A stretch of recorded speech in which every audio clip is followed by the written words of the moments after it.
Lucy, Conrad, Caleb, are y'all ready to finish our story about the Fantastic Four on a distant star? Not really a star, a planet, the Skrull planet. Remember, they traveled there to get revenge against the man who murdered Sue and Johnny's father, Dr. Storm. But when they arrived, they lost all of their powers. What are they going to do? They've been taken captive by the evil warlord Morat, and Reed has promised to give him a powerful weapon. What's that all about? But the Skrull King is on his way to find out why Morat captured the Fantastic Four but didn't tell him about it. And in the middle of all of this is Princess Anel, who, for some reason, is in love with the warlord. So let's see what happens when we resume our story. All right, Reed has given Morat a powerful weapon. And he says, so this is the weapon that can make me supreme. I must have it. I must learn its operation, and then I shall rule all. Johnny is puzzled. He said, I never thought you'd do it, Reed. How could you give your power ray to him? Reed says, we'll discuss that later, Johnny. Don't interrupt me now. Thing says, what do you mean, don't interrupt you? You're fixing to knuckle under to a creep like him, and we're supposed to clam up, huh? Well, I ain't buying it, see? Well, I'm not buying it either. I bet Reed has a different plan in mind. Let's read more. Reed says, stay back, Ben. I'm the one who makes the decisions for this team, and nobody changes those decisions. Not even you.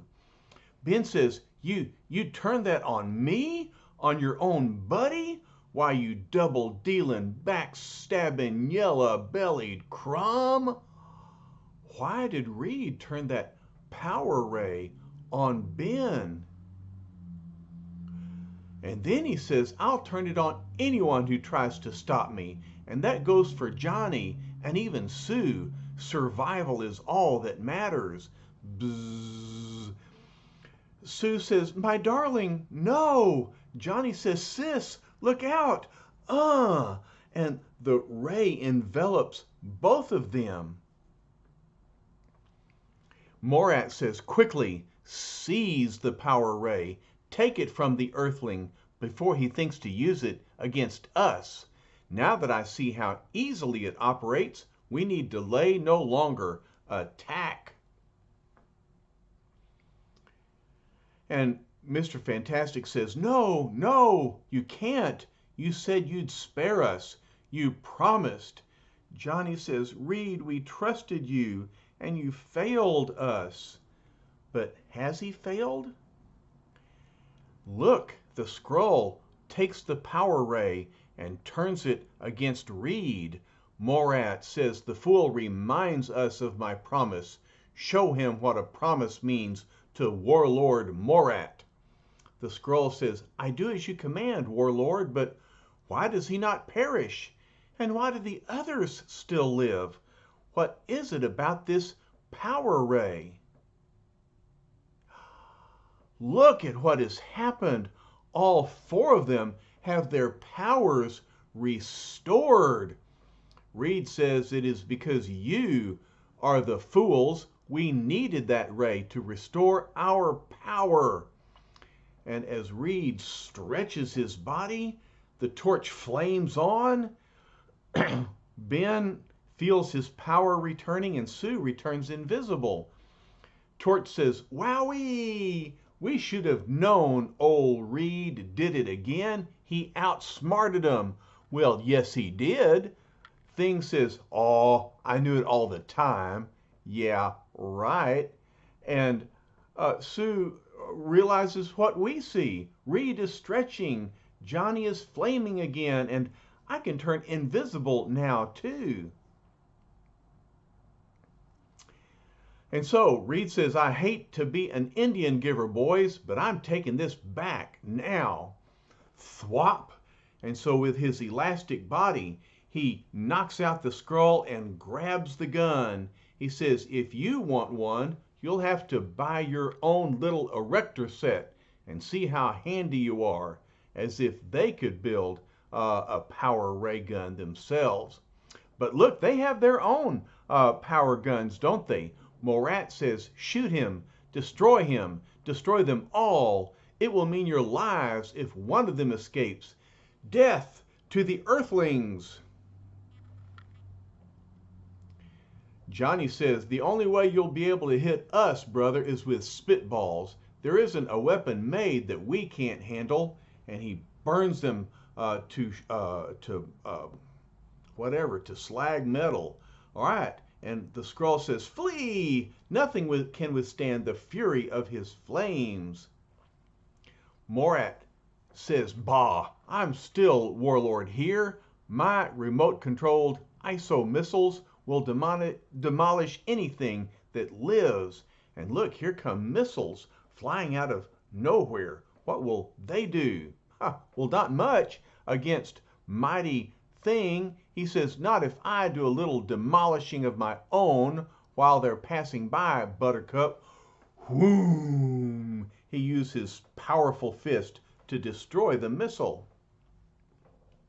And then the torch is still flying around with his flames too. He says, nice going, big buddy, but I'll finish off the second one. I wouldn't want you to sprain those dainty little fists of yours. And so he destroys a missile with his flame. And Morat says they can still be stopped with our Demolo guns, but you cringing cowards are too fearful to aim correctly. Give me that weapon. I'll show you how to blast the accursed Earthlings. But look who's coming up from behind, Invisible Girl. She grabs the gun and knocks it away. She says, did anyone ever tell you that you're a very hostile person? And Morat asks, what demoniacal enchantment is this? Then Morat says, wait, I remember. The girl has the power of invisibility. She must be within this confine. Blast her. Keep firing. Sue realizes, I'm trapped by their crossfire. They're shooting all around her. They can't aim at her, but they might hit her by accident.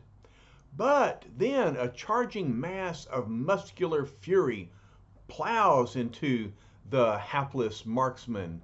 And the thing says, if it's a fight you guys are looking for, Morat says, stand your ground. He can't defeat all of us. You want to bet? Reinforcements on the double. You can see Invisible Girl now. She is safe. And the thing tosses everybody up into the air. Sorry, playmates. I'll have to let you go for a while. I hear company coming. And here come the reinforcements. But Thing says, aw, now wasn't that careless of me? You all dropped right down on top of your pals. So he threw the Skrull soldiers up in the air, and they fell down on top of their colleagues. Then, at that crucial moment, a stern, commanding, imperious voice rings out. It's the Skrull King. He says, Morat, put an end to your clumsy battling. Your sovereign commands you. Morat turns. He realizes he's in trouble. He'd better talk fast. The king. Thing says, hey, how many armies are we going to have to clobber before we can take a break? Reed says, stand fast. Follow my lead. Morat says, Your Majesty, I present you with these alien prisoners whom I have captured. Guards, secure the captives. The king says, You lie. As always, Morat. Had my personal guard not appeared, you and your men would have been defeated, and you never intended to bring the aliens to me. Anel says, Father, he is your own warlord. How can you? The king says, Silence, Anel. He is warlord no longer. Strip him of his insignia. Put him in chains. I brand Morat as a traitor to the realm. Morat says, So, you dare to force a showdown? Very well, we shall see which of us is the stronger. Death to the king! But his soldier says, No, the odds are hopeless. We will not fight. And so Morat's soldiers are going to abandon him. Thus, deserted by his own followers, Morat faces the only fate a traitor can expect as they aim their guns at him to execute him. But Anel says, No, don't fire. You mustn't. I love him. I love him. The king says, Anel, come back. She ran into the line of fire before I could stop my men. Anel, my child, what have I done to you? The soldiers say, May the gods forgive us. Our weapons were set. We could not stay our hands in time. And so they all fire.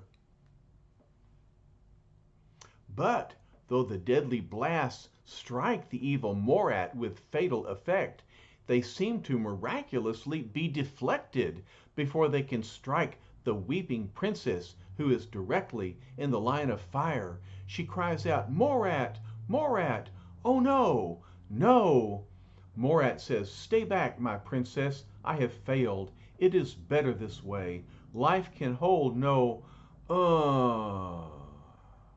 And so Morat is struck by the fire.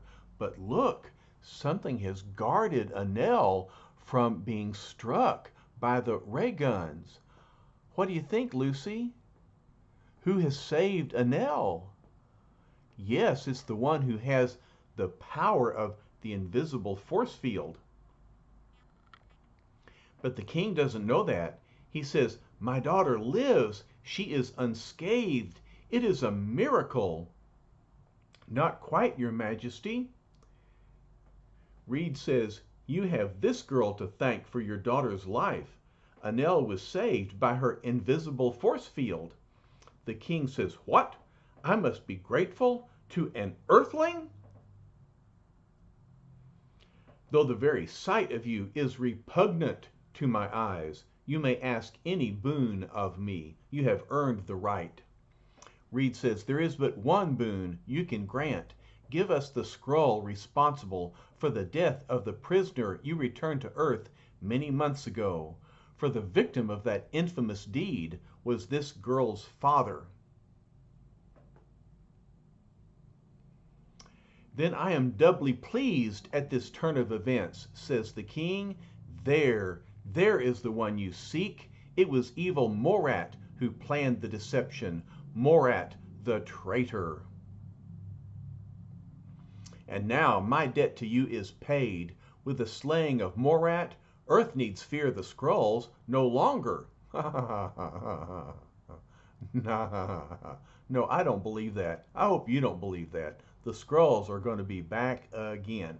All right, but he goes on. He says, It was he who craved to conquer Earth. To me, you are alien savages. You are beneath my imperial notice. Now go, while you still may. Johnny says, That's the best offer I heard all day. Those guides are for the birds. Sue says, Now that it's over, I realize revenge isn't so sweet after all. And so Sue realizes that getting revenge against her father's murderer was not satisfying as she thought it would be. Revenge never is. The Bible says to let the Lord take our revenge. But Reed says, We did what had to be done, darling. You must have no regrets. And Thing says, The princess sure got the short end of the stick. She's crying her eyes out.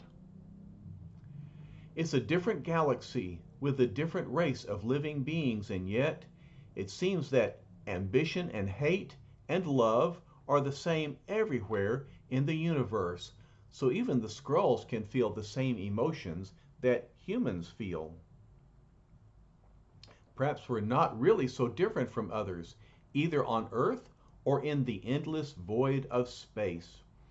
And the day all of mankind realizes that lesson, we shall come a step closer to brotherhood and sisterhood and universal peace. And so look, the ship goes back through the space warp to heading back to Earth. Meanwhile, a tense vigil continues atop the Baxter building. There's a preacher there and Alicia. The preacher says, surely they could not have forgotten the wedding rehearsal, my dear. Alicia says, they'll be here, Reverend. Somehow, some way, my heart tells me they'll be here. So they look out the window, waiting for a sign. Listen, that distant sound, says Alicia, like a mighty rocket, roaring overhead, heading eastward towards the sea. And so even though Alicia cannot see, she can hear. The Reverend says, a rocket? I was not aware of any launchings planned for this time. But when you're around the Fantastic Four, a launching can happen at any time. Seconds later, the great ship finds his final resting place beneath the ocean depths as four weary figures ride within a whirling vacuum spout created by the torch's flaming heat. Isn't that amazing? The torch can flame and spin fast enough to create a spout of air that will carry the Fantastic Four back home. Reed says, good boy, Johnny. I knew you could do it. Sue says he's using his near nova heat. Can it last long enough? Thing says, it better last, kiddo. I ain't exactly built for gliding. Well, I think not. He's built like a rock. But here he is. He's actually leading the way. He says, phew, just in time. I couldn't have kept ablaze more than a few seconds longer. Reed says, I'll send a full report to NASA as soon as possible. The ship worked like a charm. Thing says, yeah, all it needed was a squirrel tail on the aerial. Sue says, Ben, you're impossible. And indeed, he is, always ready with a joke. Finally, after a somewhat startling entrance, they all fall into the room at the Baxter building. And Ben says, hi, Alicia, baby. Did you miss me? Reed looks up and says, Alicia and Reverend Miller. Sue, oh, of course, the wedding rehearsal. Yeah, something important. Johnny says, sorry we late. We were unavoidably detained. But Alicia says, you made it. I knew you would. All the Reverend can say is, my goodness. The vicar warned me that I'd find you rather unusual, but I never thought of that. Oh well, shall we begin? And so, moments later, the Reverend says, the rehearsal is going very well, but could we have a bit less noise? Look over there at Ben. Honk, sniff, glub. He's blubbering, even though it's just a rehearsal. He says, I can't help it. These things always make me blubber. And so, the wedding day draws ever closer. But as the fabulous group proceeds with the rehearsal, none of them suspect the dread dangers which they are soon to face. Okay? A danger that only Stan and Jack, the Marvel writer and artist, could create, and only the FF can overcome. Don't miss our next ish. We're producing it just for you. Well, what's the next issue? I know you want to know. And look, who's back? Who's this foursome? This evil foursome? It's the Frightful Four back again. And look, the title says, Defeated by the Frightful Four. Can it be? Oh my. Lucy and Conrad and Caleb too, I am so excited about this issue. I cannot wait to read it to you. I'll have to wait until next time, and you'll have to wait to hear it. But hang in, because it's one of the most exciting tales ever. Well, I hope you enjoyed our story about the Skrull planet, but I'm telling you, the best is yet to come. All right, love to everybody. We'll talk to you later. Bye-bye for now.